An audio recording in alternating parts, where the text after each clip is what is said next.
problem is your water here is gas, which is activated from inside, and electric, which is activated from outside. Okay? You can run both at the same time if you want. If you need hot water quick. If you're in no hurry, run an electric. Save your gas. Okay? Now, wait. So if you're on, you're plugging electric, it runs. What do you got to do? Turn your switch on. Oh, okay. Okay, just flip the switch down. That way it'll run on electric. Gotcha. When you're done camping, please empty it out. There's your plug right down here. It takes an 1/1/16 socket. But before you empty it out, always release the pressure. Because if you do not, whether it be hot or cold, I guarantee you will have a shower. Oh. And after you calm yourself down, you have to go chasing the plug because the pressure can shoot across the yard. Okay? Now when you pull it out, you have a tube connected to it. This is called your anode. This collects all the harsh chemicals out of the water. Okay? See a dot right down the middle? There's a rod that runs out through the center of this. The water's going to eat away at this, all the calcium and stuff like that in the water. It's normal, okay? Carry yourself a wire brush. This when you pull it out, you brush off when it's wet. Do not wait till it gets dry, because it gets rock hard on here. And it's hard to clean. Do it when it's wet, it's easy to clean up. Rinse it off before you put it back in. Now, when it eats away at this, it's going to start usually up here, work its way down. Just because it gets down to the thin rod right here, you got plenty of usage for it to go on. This should last you 5-6 years with no problem, as long as you take care of it, okay? If you leave the water sitting there, this will last you 1 to 2 years. As long as you empty it, it should last you 5 to 6 years, okay? Another thing is, when you leave the water sitting there, the calcium builds up around the threads there. It makes it hard for this to go in and out. Then not only that, it gets all over your heating element. It builds up on your heating element, and when it does that, your heating element can't breathe, and it causes it to burn itself out. So you always want to make sure you empty it out when you're done.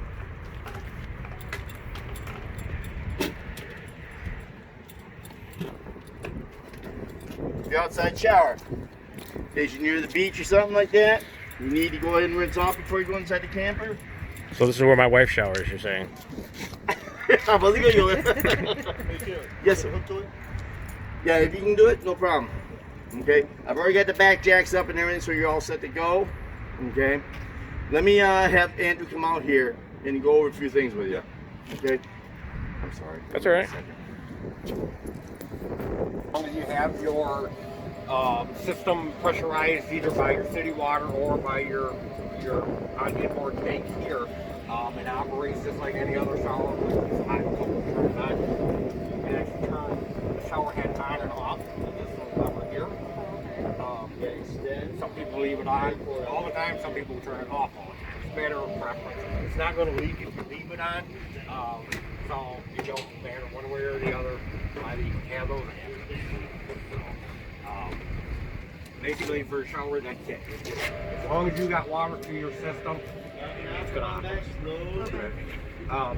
Outside cable, you get to a park and it actually has cable hookup. As soon as you hook it into this, anything that hooks the cable inside of here, you want it off of that. What's the size TV that you can get for this on the wall? I know it's just. Probably a 32 will fit. Okay. They said one comes with it. I have no idea. I'm a tech. I'm not. Oh. If you guys that worked out with somebody, that's fine with me. I'll actually install it for you. All right. Okay, so you got your sewer outlet and your wastewater holding tank. Sewer outlet obviously is for your toilet.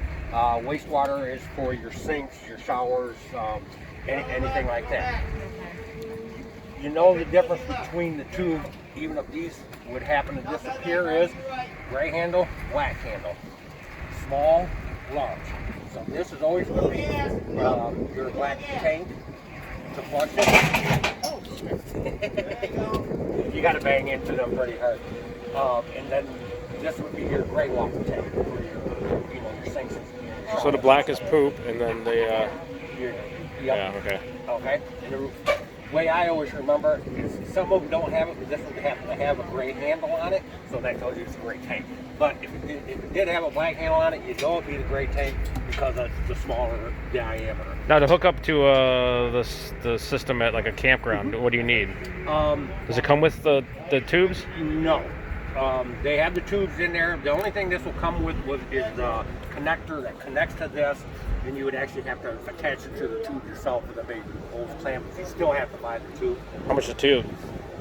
They're different prices all the way up from like $19 all the way up to like $80, I think. Oh, okay. I would recommend if you're going to get one at least 20 feet long.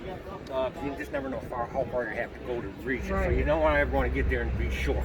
It's always better to be a little bit longer than it is short. Yeah, my wife goes to the bathroom a lot. Like, do we have to get like a stainless steel one for her?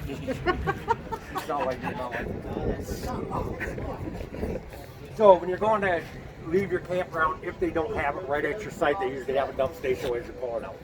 So you're just gonna simply roll up, hook onto that, hook your hose onto that, and always pull your black tank first. Okay? Let it run out. You'll see it. Some of them actually has a clear end on it to where you can see where it stops. So like you pull that handle? Yep. Okay. So we can see everything my wife ate.